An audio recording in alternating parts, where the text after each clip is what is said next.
Hey YouTube, welcome to my channel. I'm Nikki from Janick Fashions, and in this video I will be making a color block tube top. So you may recall in a recent video I made the sunflower print ruched skirt, and I had just enough fabric left over so that I could make a tube top to match. Okay, so what's really cool about making pieces like this is that yes, I'm able to wear my new tube top with my ruched skirt, but I can also wear my tube top with jeans, and it looks pretty cool, and it actually looks like a whole different outfit. If you enjoyed this tutorial and you want to see more like it, don't forget to press like, don't forget to subscribe, and hit the notification bell. Alright. Here I have some fabric left over from the skirt I made a couple weeks ago. And with this leftover fabric, I am going to be making a matching tube top. So I don't want to just have a regular tube top, and in fact this is not enough fabric to make a whole tube top unless you are a tiny person. So what I am going to make is a color block tube top. The front is going to be the sunflower print, but only some of the front, and the back is going to be black. One really cool thing about color blocking is by taking out pieces of the bold shape and maybe putting a black or something more neutral, I can give the illusion of a certain shape in the figure. So what I'm going to do is I am going to take out a piece of this, maybe like this shape here in the corner, and kind of make it look, give the illusion of a smaller waistline. So in order to figure out how to do that, I folded my fabric in half and it stretches in that direction.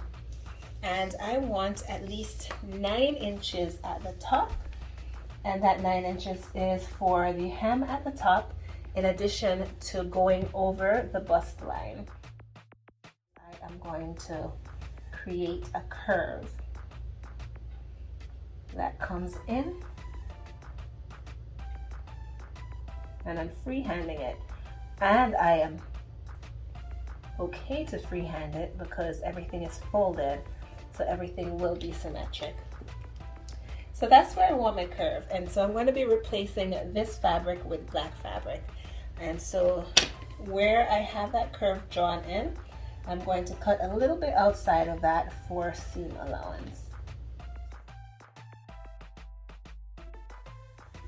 That is what the front of the tank top will look like, but I'm going to have a black block here and a black block here. I have a black strip of fabric here, and I'm laying out the fabric that I just cut, and I'm going to cut 2 pieces of that black fabric, one to go on the right side and one to go on the left side. And so I want to make sure that I have seam allowance for the black as well, so I'm going to lift this up and mark below the sunflower.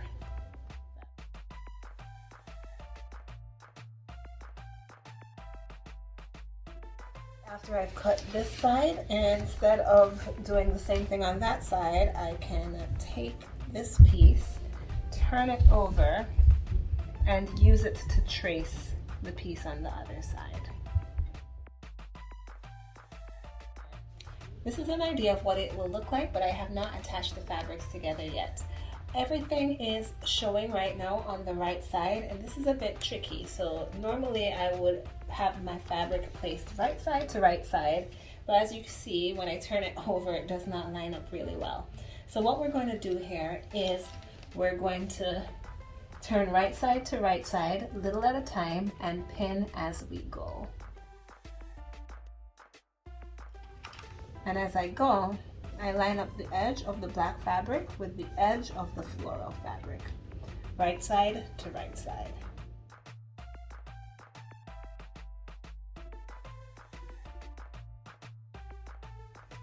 I've pinned the black panels onto the daisy print, and if I turn that around, as you can see, I've followed the curve.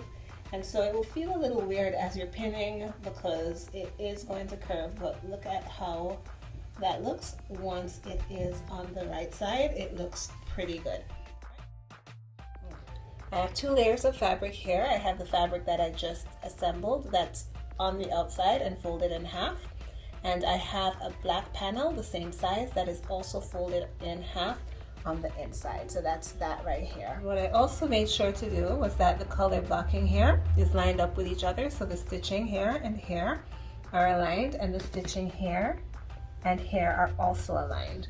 So now that everything is lined up together, everything should turn out symmetric.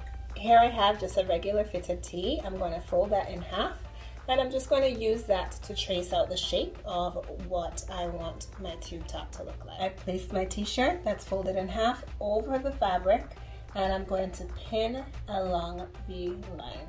All right, so now I'm going to just neaten this up a little bit to make sure everything is even at the top.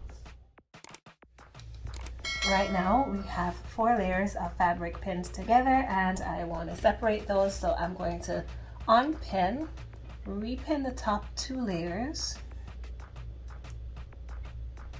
and in the same spot I'm going to pin the 2 bottom layers together. And I'll do that for the whole line of pins here in order to open that.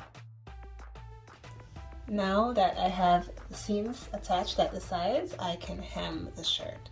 In order to hem the shirt, I'm going to fold it twice. So I'm going to fold it in, and then fold it again, and pin. And once I finish this, I'm going to take it to the machine and do a zigzag stitch. Oh, and I'm going to be doing that all the way around the bottom and the top of the shirt. For the last step of this, I'm going to be inserting a lace at the top of my tube top. And so in order to do that, I folded my shirt in half so that I could see where the center is. And I'm going to take a very small, very sharp scissors, and I'm going to cut 2 very small slits in the fabric, one on the right and one on the left. Very, very small. And since the fabric is stretchy, it doesn't have to be big in order to go through. All right, now I have my shoelace that I bought on Amazon that I'll link below, and something to stick it in. So I put the lace into that hole right here, and now I'll put both of them in through one of the holes that we just created. And I'm going to shimmy it the whole way around until it can come out the other side. And if you don't have one of these tools, you can always use a safety pin.